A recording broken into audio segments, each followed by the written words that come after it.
What are the things people call you back about and say, hey man, we're having problems with this application. We're just not getting it right.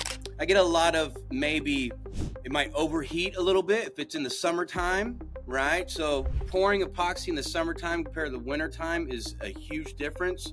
And so if we got temperature controls that makes a difference between 2 days holding up space on my production table versus 4 days, and that's a huge impact for us. We can't waste time, but we can plan for time.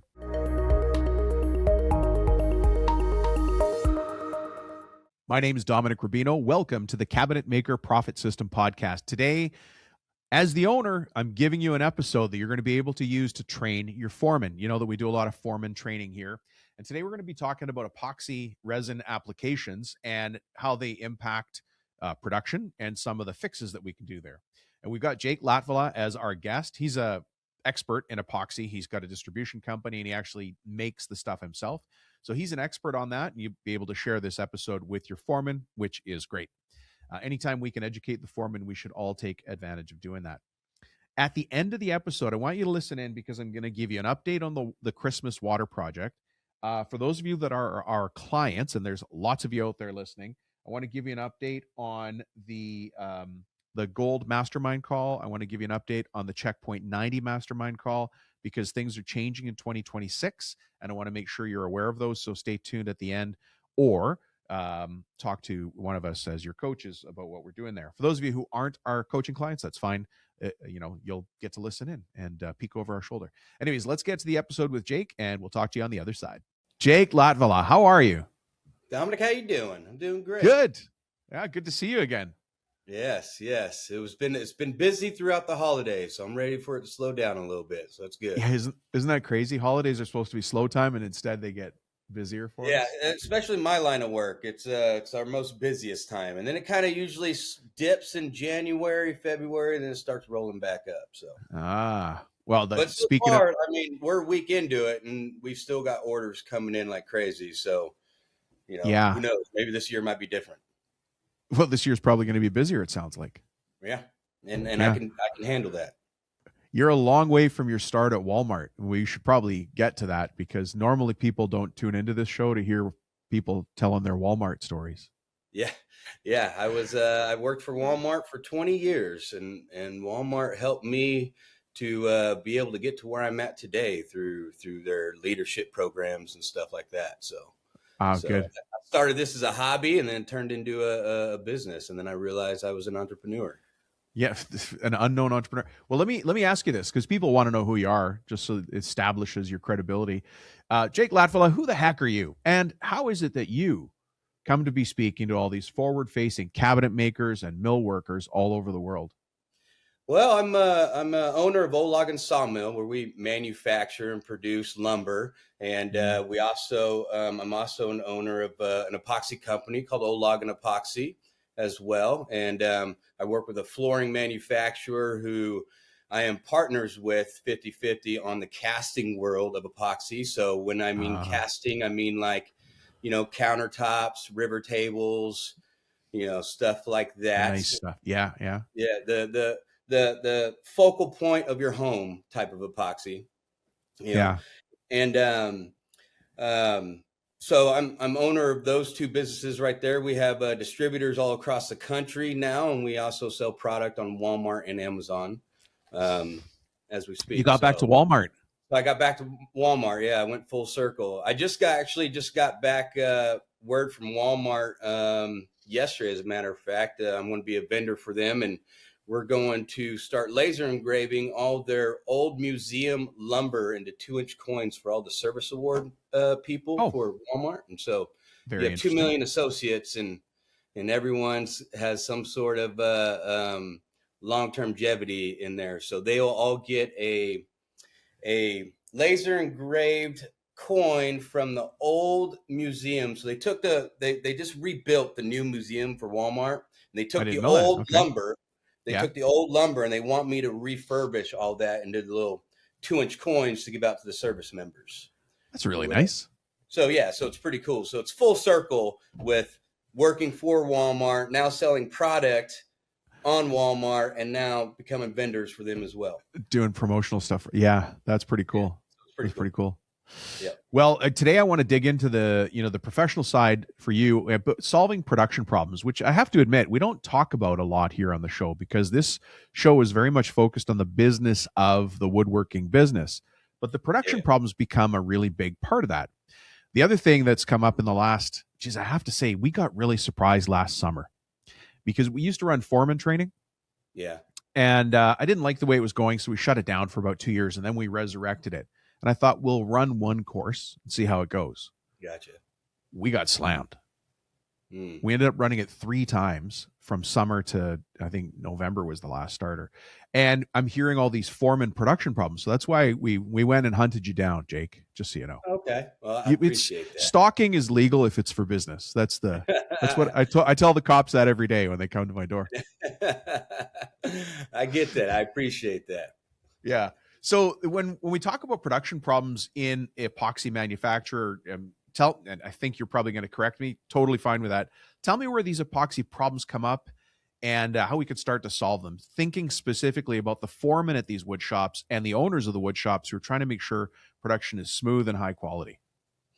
So a lot has to do with what type of epoxy you have. You have high grade epoxy, then you have low grade epoxy. So your low grade epoxy would be your materials that usually come through like China and stuff like that. That only has a small pore. Like if you go to Lowe's, they have like an epoxy available there that's only for like a 1/4 inch thick pore and stuff like that. And so what a lot of people don't understand is you can't use that for deep pore epoxy. It'll yellow on you, it'll crack, it'll overheat and smoke.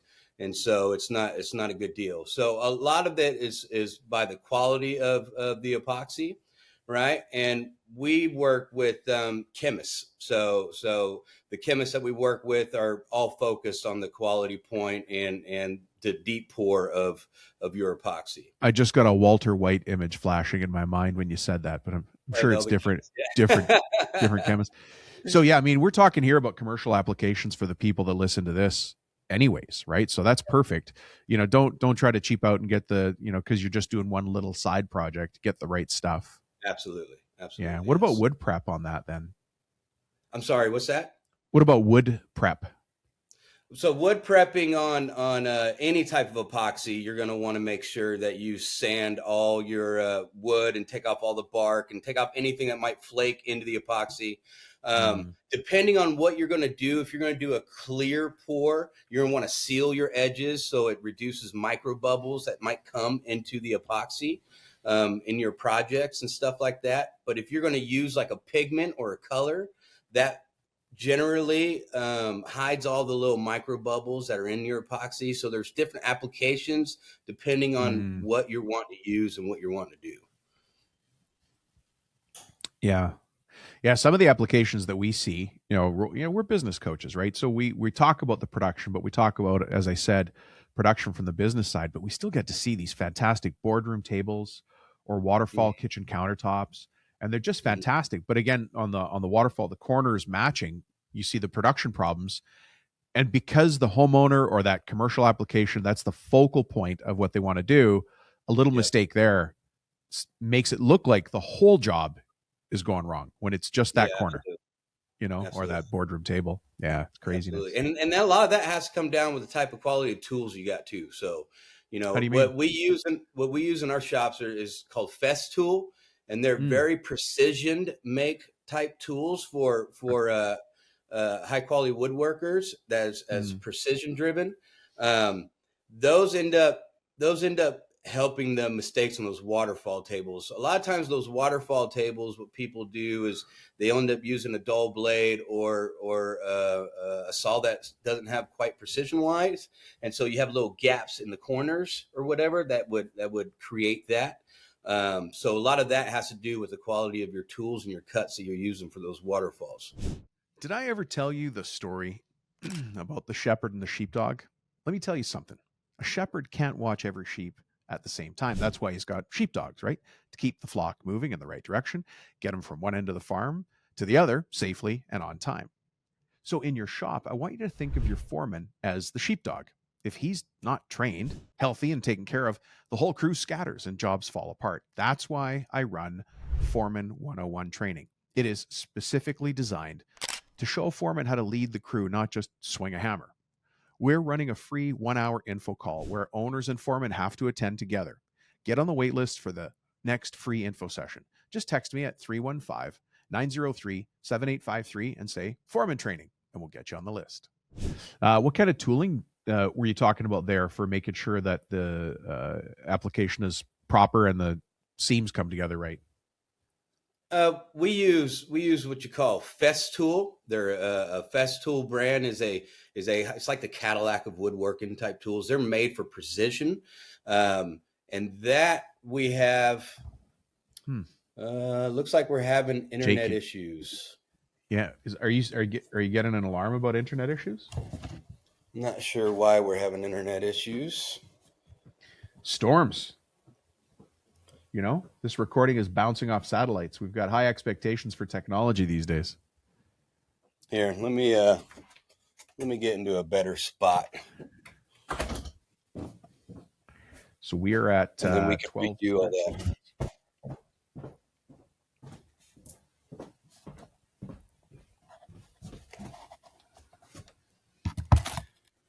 All right. And I mispronounced your name anyways. You told me Jake Latvala, and then I did it Latvala. Yep. Yeah, sorry, man. I got all fancy. Latvala. I get it all the time. There's I've heard so many different ways of people pronouncing my last name, so I'm used to it. It's okay. Yeah. Well, I gotta, we're making you famous here. We got to make sure we get it right. Oh, there you go. So now your internet's caught up. Your background is super clear, which is great. We should be much better here in this location. Okay, great. So I've marked the time for my guys here. We're still recording. How do I transition back into that question? So we were asking about the precision of the waterfall tables. For the tools, and we use a Festool brand that is made for high quality precision type cuts. That's what they're known for. They're kind of like the Cadillac of the woodworking tools in the woodworking world. But that's what we use for our waterfall tables and for our cuts and stuff like that.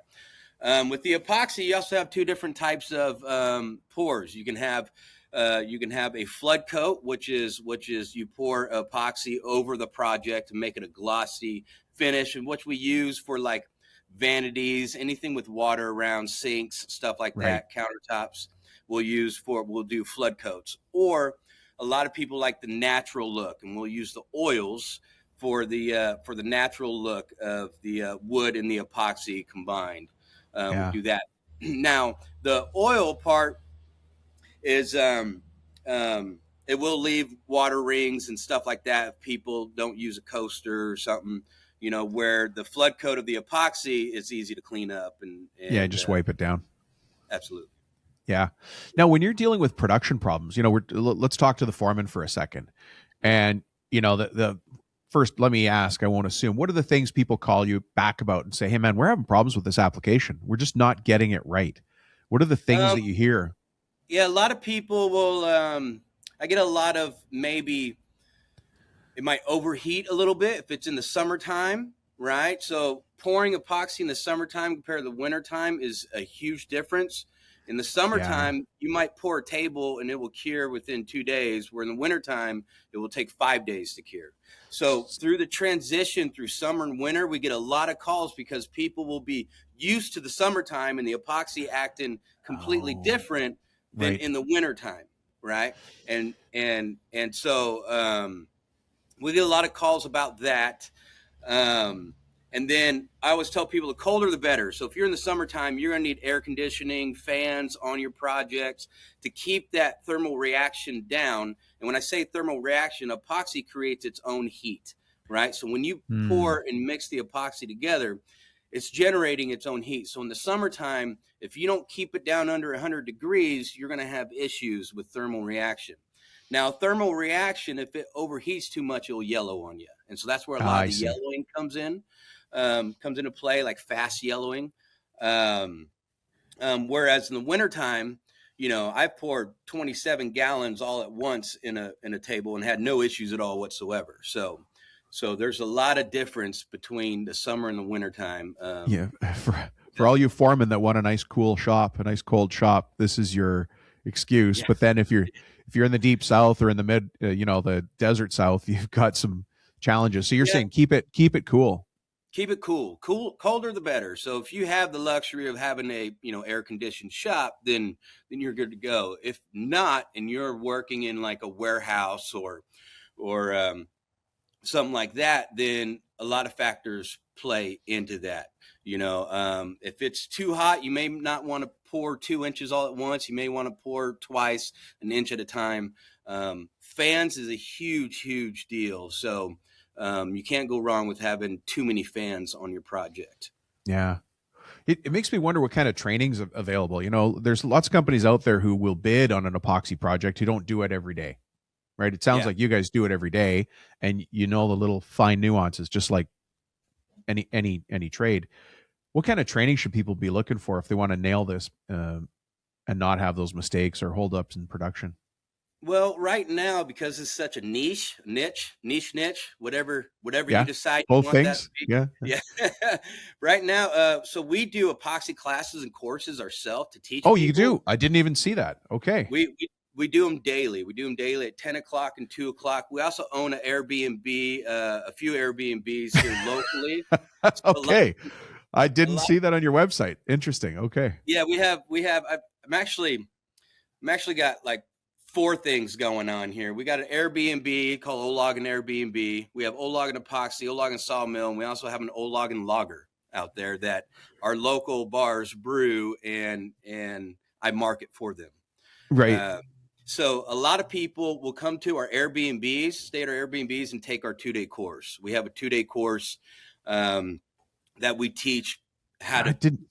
how to Interesting. make these and do these for people. And so we get a lot of general contractors and foremen and stuff like that come down.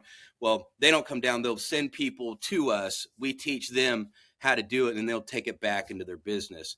Now, once you do a class with us, I mean, we become friends at that point. You have our numbers or contacts, and we walk everybody through the process of all their projects. Because once you get it down, it's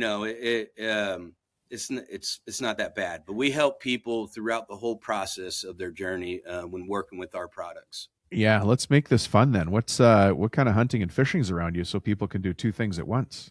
Oh, so there's all kinds of hunting and fishing around here in Northwest Arkansas. So, Yeah. there's a lot of whitetail deer, a lot of hogs, some bears too. Okay. So there's I'm going a for lot bear of this spring. a lot of hog hunting more than anything around here. Yeah. That's why we're Yeah. known as the hogs. I'm just making it fun, but I guess the point here is if we're gonna do this as production work, we need to understand how to have the application done properly. And so I'm going to point this message out to all the owners out there: invest in training your foreman. And again, Jake, please don't be offended, but send them somewhere to get trained on this, because as we know, production scheduling is hard enough as is. And so if we've got temperature controls that makes a difference between 2 days holding up space on my production table versus 4 days, that's a serious impact on my production scheduling, just to make sure this table or whatever we're building is properly finished. And that's a huge impact for us. We can't waste time, but we can plan for time. Yes. Yeah. Oh, that's pretty cool. One of the things that happens here is this stuff gets produced close to the finishing department, and the finishing department kicks off dust. Yeah. What are guys doing to keep the dust off this, and like how far away should we be, and to make sure that we're not adding problems to our production? So back to, depending on what application you're doing. If you're doing a deep pour type epoxy, the epoxy's thick, the dust doesn't settle. So the dust will go on top of the project. Well, after you do the pour of the project, you got to surface everything off on the top and bottom anyways.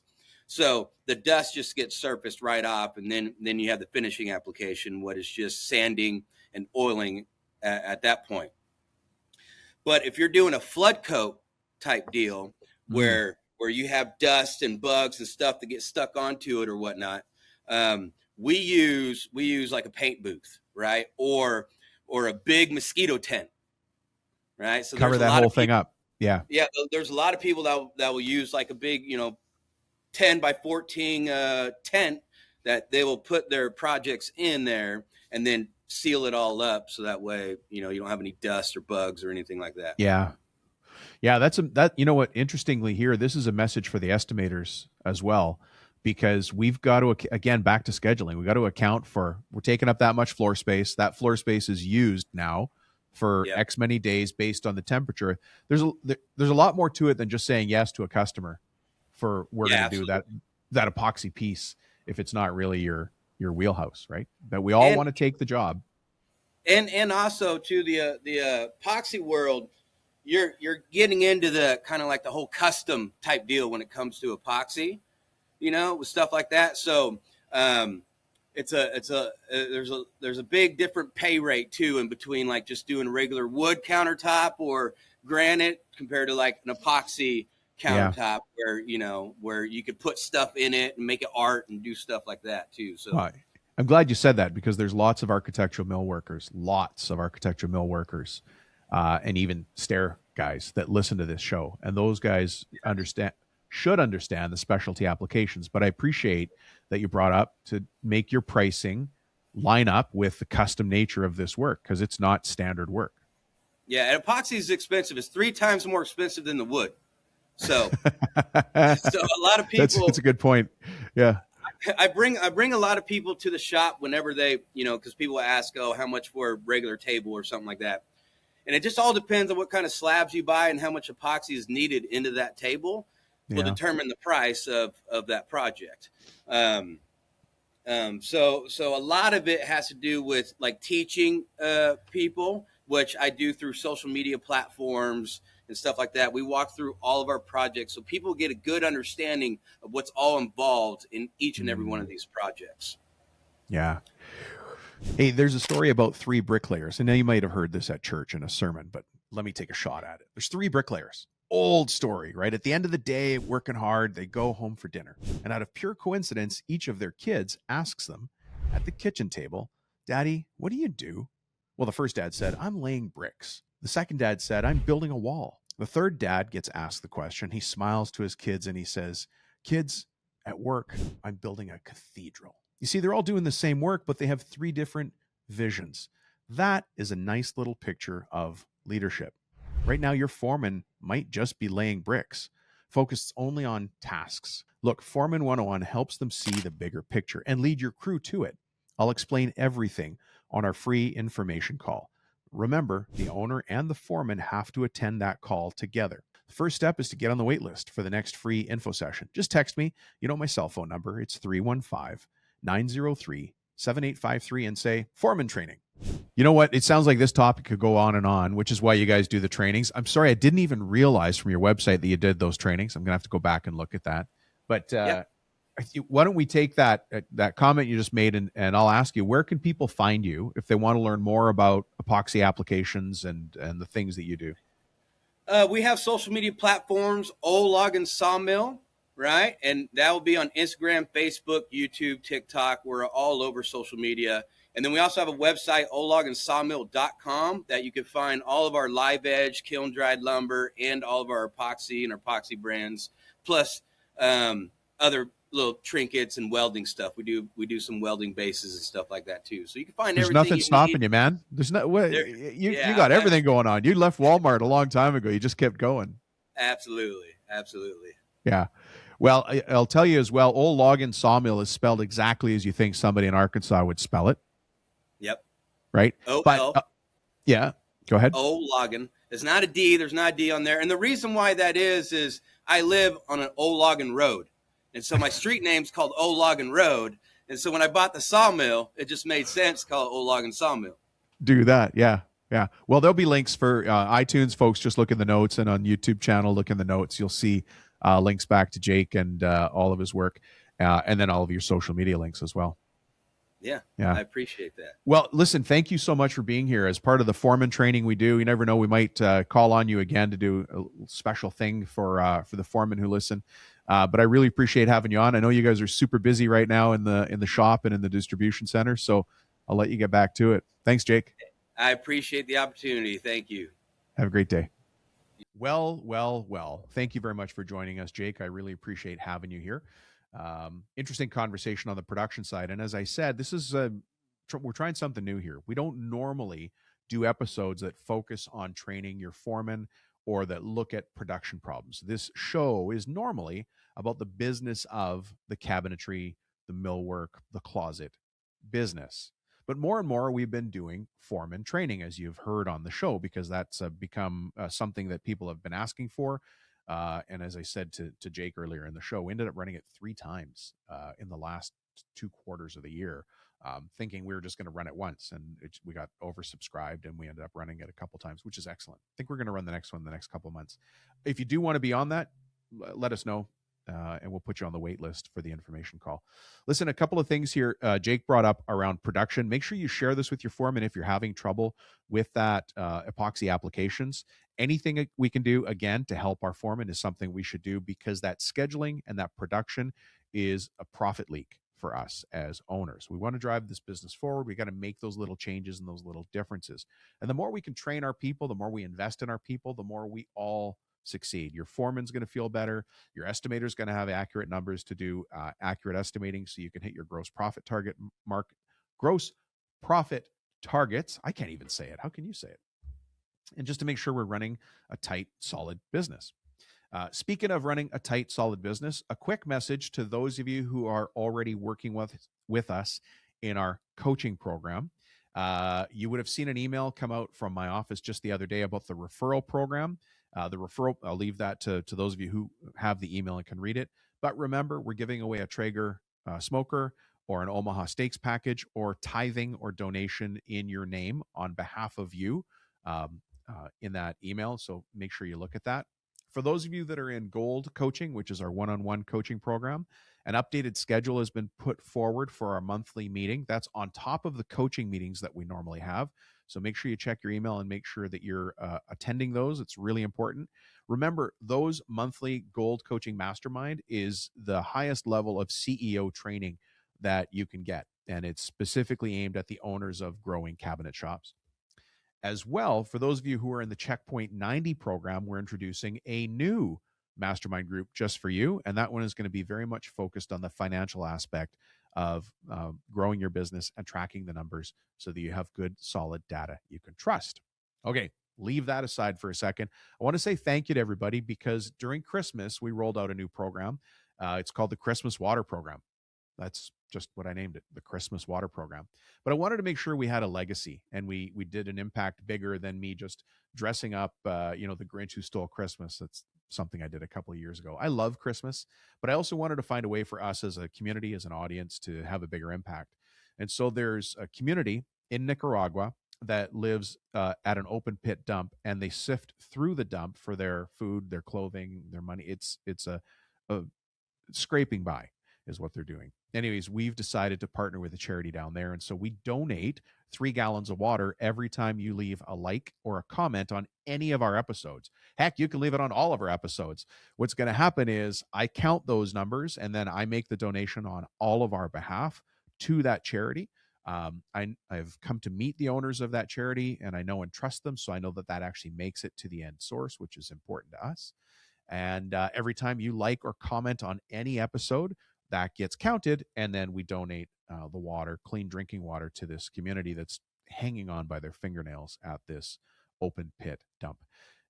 Interestingly, we did our math, just like I was talking about at Checkpoint 90. We know our numbers, right? I'm very big on tracking the metrics in our company. What's our magic number? So our magic number for likes and comments before we started this program was 60.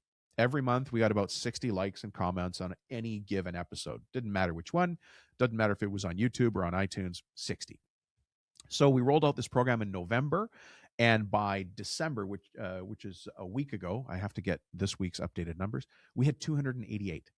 So almost 4 times the impact. So a big thank you to all of you out there who sat down maybe at Christmas time with your nieces and nephews all around you, one of your kids on your lap, and you said, hey, let's do something nice. Let's donate to this charity. And all you had to do was like or comment on an episode.